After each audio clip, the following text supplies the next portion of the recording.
Welcome to Washington Watch with Congressman Walter Jones. Each month, we take a look at the events happening in Washington, D.C. and how they affect our lives here in eastern North Carolina.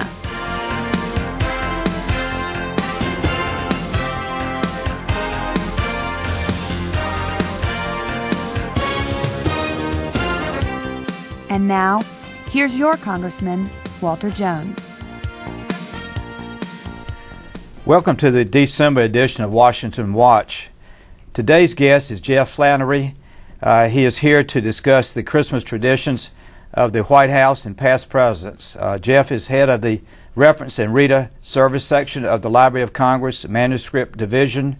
He has been employed by the Library of Congress for the past 24 years.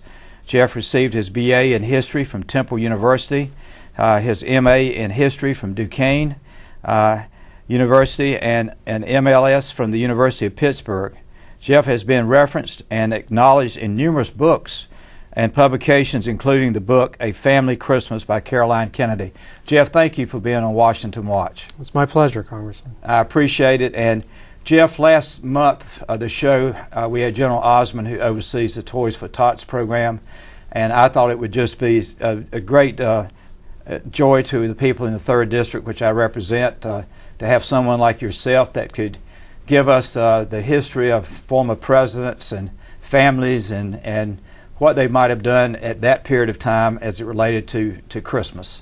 Sure. So I want to thank you again for taking the time, and I'm going to let you just start the program, and I'll fill in just a second. Okay, well, thanks.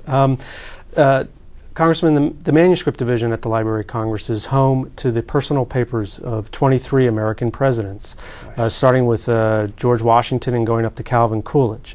And we have original letters, diaries, manuscripts that document the lives of the presidents and their terms in office and their personal lives. So we're really one of the centers for the study of the presidency here in Washington and in the United States. That's fascinating. And as you probably realize more than most, that the White House is a public building, but it's also a private residence. So the first family lives there, and of course in doing their official duties. But they also have private living quarters and so forth. So there's always been a public and a private face to the presidency. And in the earlier terms, going back to the 19th century, Christmas was more of a private celebration with the families. It was not today's public events that we see at the White House and so forth. So it was a little more private. So John Adams, for instance, who was the first occupant of the White House in 1800, started the social season, so to speak, by having a party in early December for one of his granddaughters. And the members of the cabinet and their families were invited, and the one attendee who left a record of it said that most of the celebrants stood around trying to keep warm, since the building was real new and they were full of drafts and everything. So it probably didn't get off to a too auspicious start, but it picked up from then. Of course, all presidents and their families leave their stamp on the holidays. And again, as I said, in the 19th century, they were more private celebrations. Some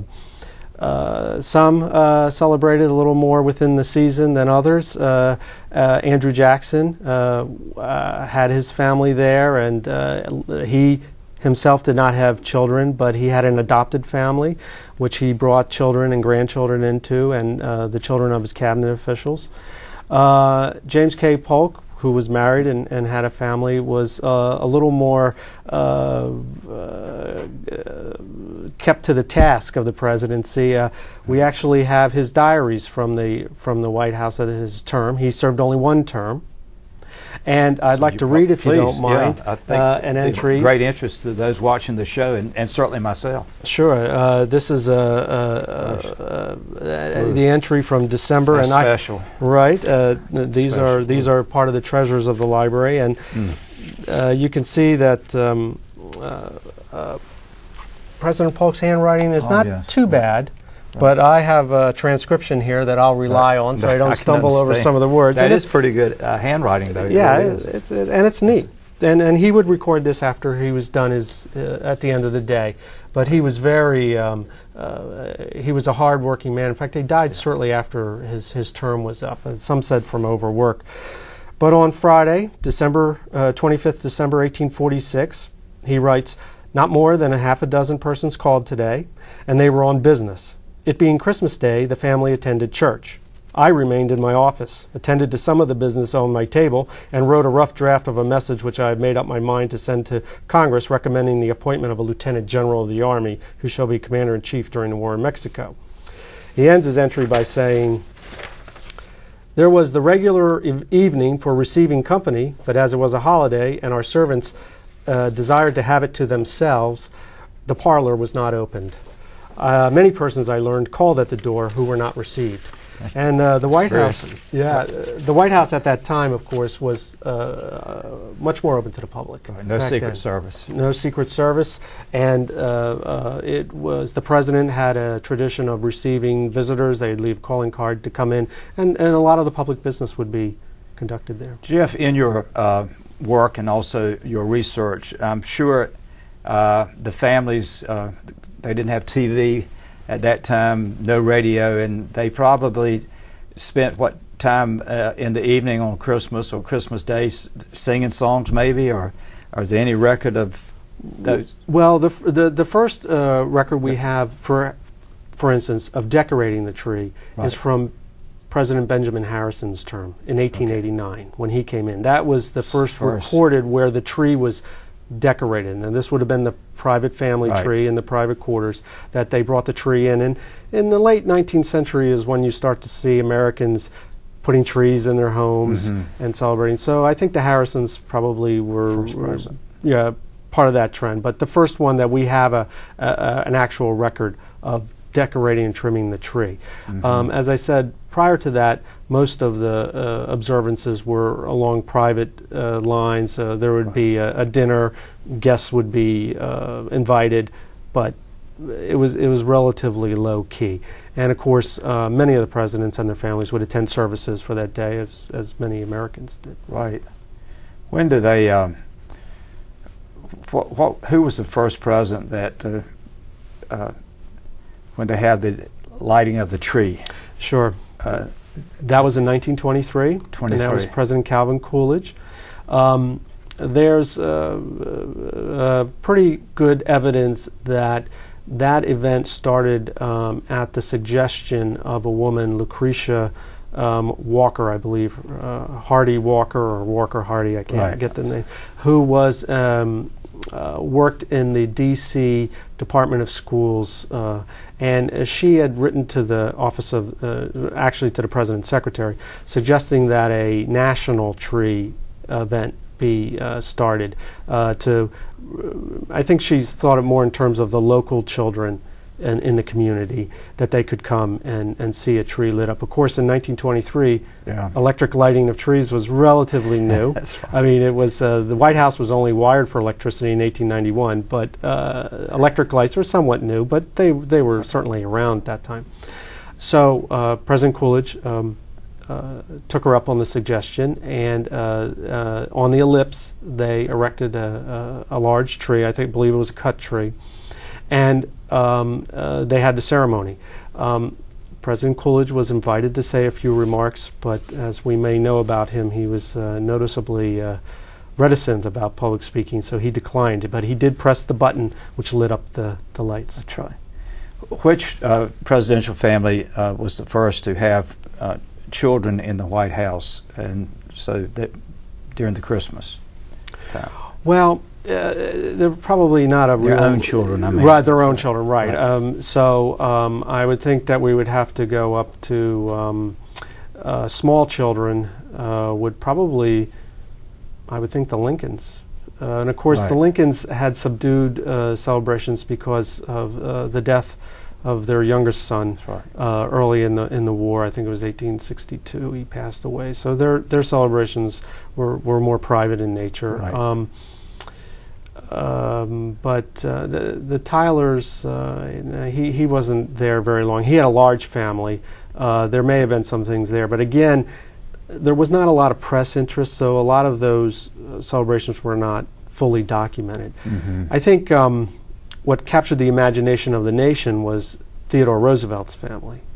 He had a boisterous young family that got into all sorts of escapades around the White House, and so in the early 1900s, the newspapers especially were quite interested in what was going on at the White House with this big family, and actually, I have a letter, if you don't mind.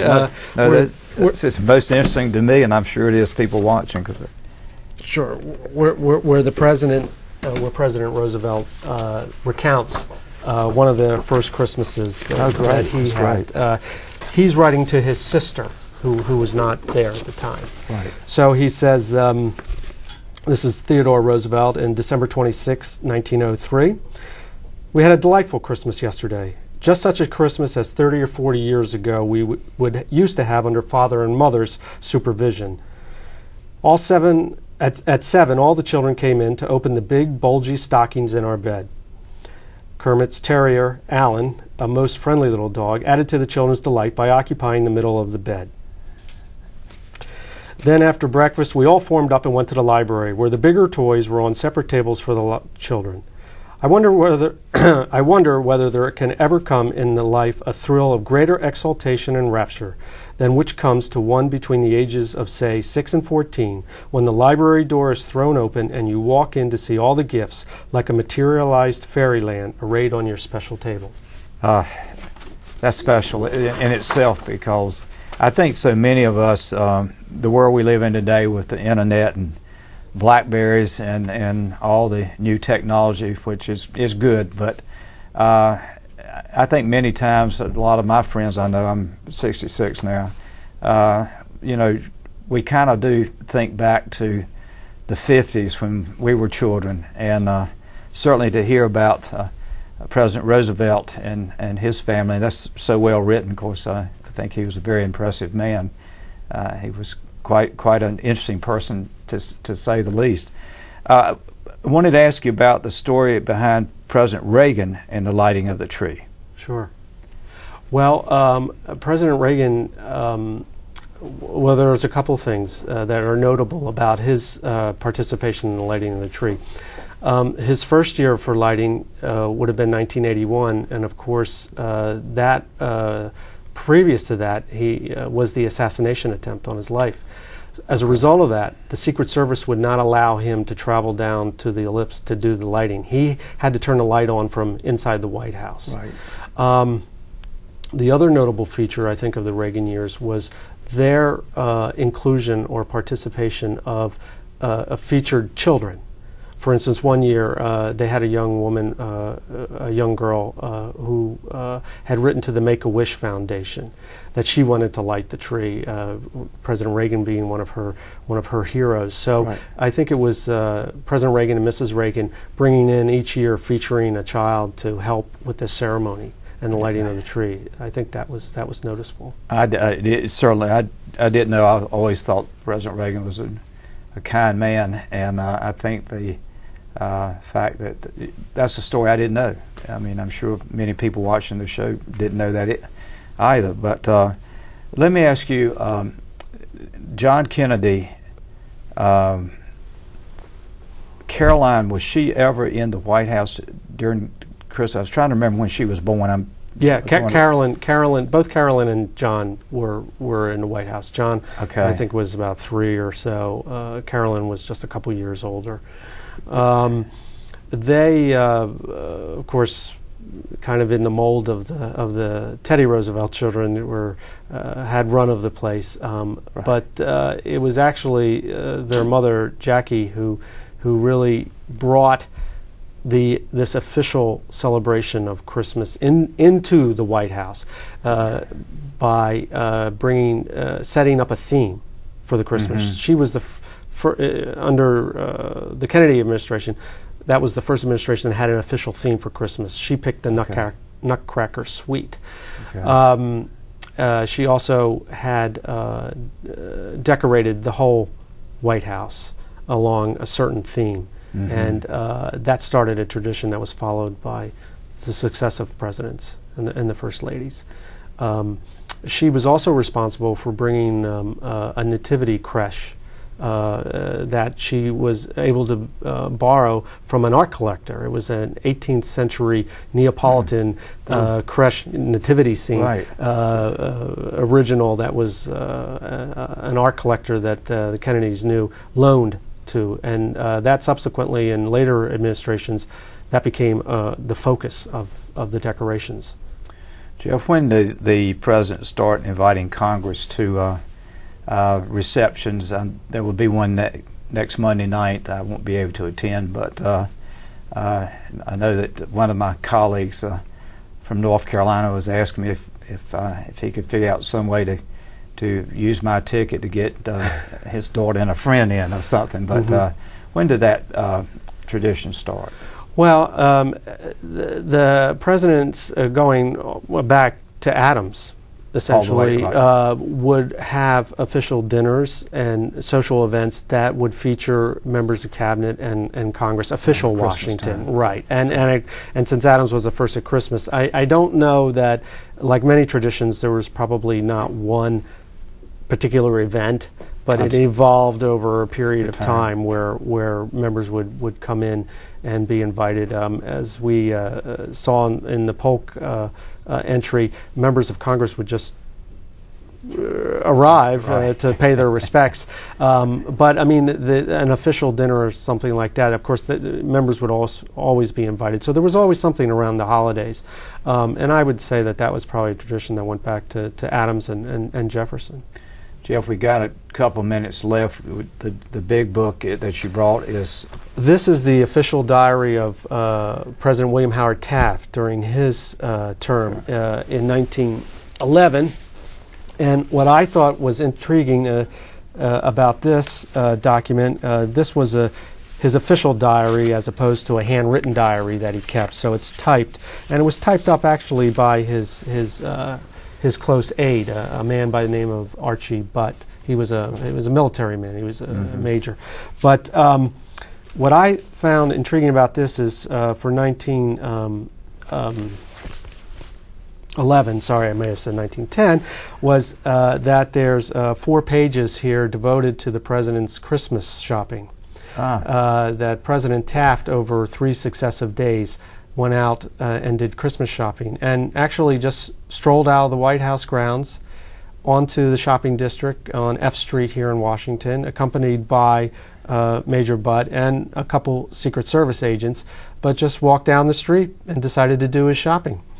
And the one remarkable entry that I find here is that after a couple days the shopping was completed, and the president, and I'll read this, he says, however, the president insisted on returning to the shopping district and said he wanted to give Major Butt something handsome in the way of jewelry. Major Butt protested and asked to be allowed to pick out some book at Bertano's, a book dealer. So the president and aide entered the bookstore. The president asked him what he would like from the bookshelves, and his aide told him that he wanted a copy of Wordsworth's poems. I shall not give you such rot, said the president, and walked across to the shelves where the handsome books were placed. Have you got a set of Stevens, Robert Louis Stevenson's books? And the president's aide said he had not. And so there's some back and forth, but essentially he bought them that. But I thought it was interesting that a true test of those, a true tale of those times, that the president could just walk out and I believe that you have a very interesting job. Yes. I would love to spend a day with you just to have you point out some of this historical, wonderful stories that I could enjoy. Jeff, we're about out of time. I want to thank you very much for your time here at Christmas time. I want to wish you and your family a blessed and a Merry Christmas and a Happy New Year, and the same for our men and women in uniform. And thank you for being on the show. Thank you. Appreciate it. In just about a minute, Glenn Downs, my Chief of Staff, will join us for the next 7-8 minutes, and we'll talk about some of the issues facing the 3rd District of North Carolina. So if you will, bear with us. And again, I want to thank Jeff Flannery for being with us today. And we'll see you in just about 1 minute. Thank you very much.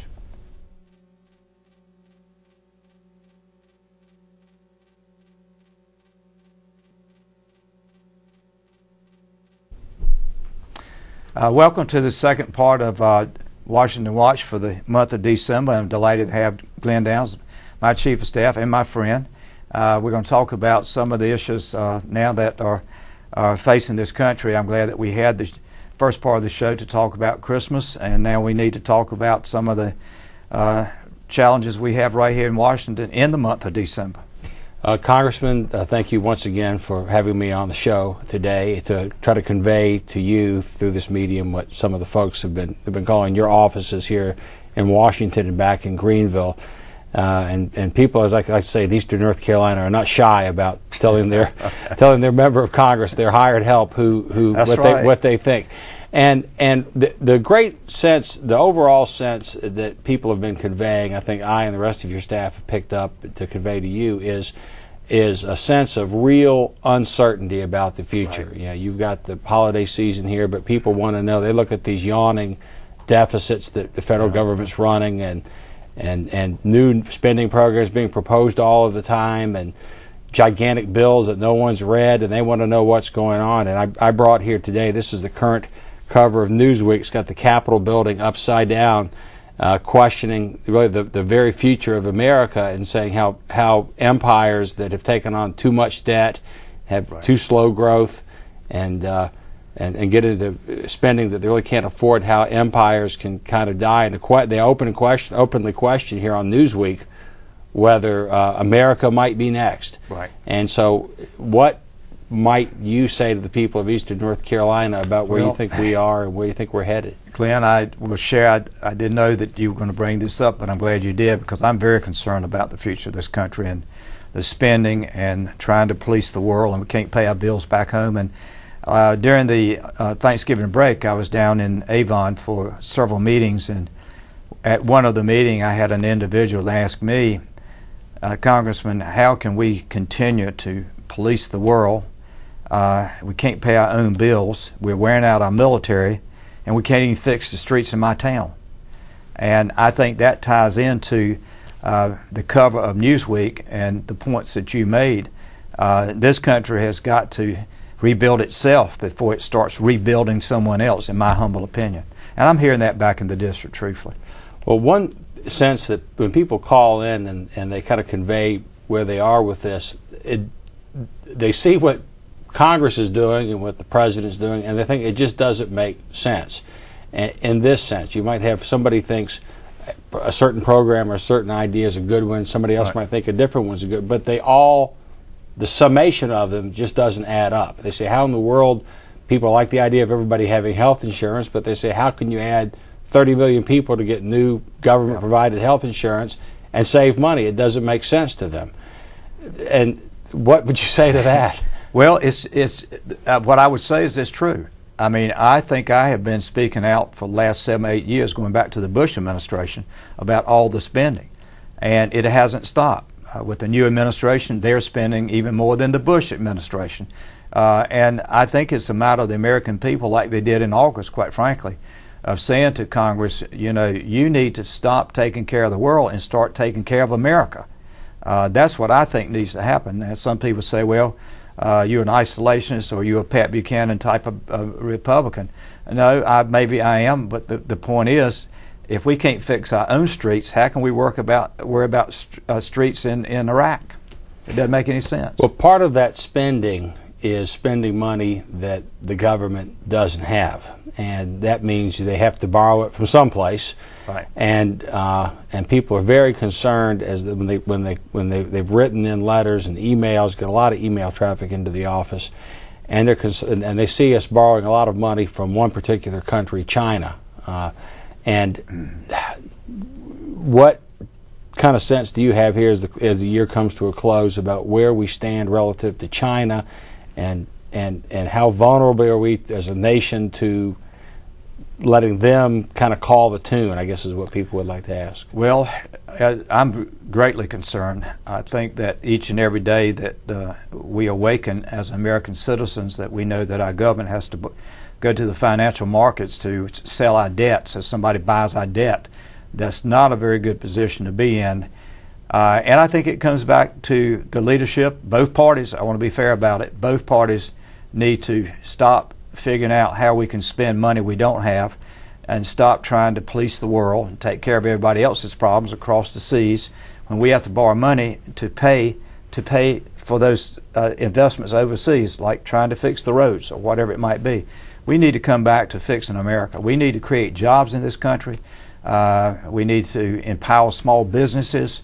We need to get the banks to start lending money to businesses, and a lot of things we could do here ourselves if we can just figure out how to work together. Congress, the House anyway, just passed recently a massive 1,900-page federal health insurance bill that's now over in the Senate. Next week, as we speak here today, Congress is scheduled to, the House is scheduled to consider a approximately 2,000-page bill dealing with the regulation of financial services in the country, and the problem is no one's seen it. Right. So you don't know what's in it, and people say, how in the world can you possibly be passing bills that no one's read and you don't understand what they mean? And I know you are against those, I know that, but do you have a sense of where your colleagues are in terms of getting more around to saying, no, if we can't read it, we're not going to pass it? Glenn, I think there would be quite a few Republicans and Democrats that would be opposed to that type of bill that you can't even have time to read, and certainly 2,000 pages would take more than a couple of days. Glenn, time's about out, and I want to have just a second to say to the families of our men and women in uniform who are overseas, our prayers are with you. I want to wish you all in the 3rd District of North Carolina a blessed and happy and Merry Christmas, and also wish for America and the people of the 3rd District that the year 2010 will be a better year than 2009 has been. Thank you for watching this show, and Merry Christmas and Happy New Year. Thank you.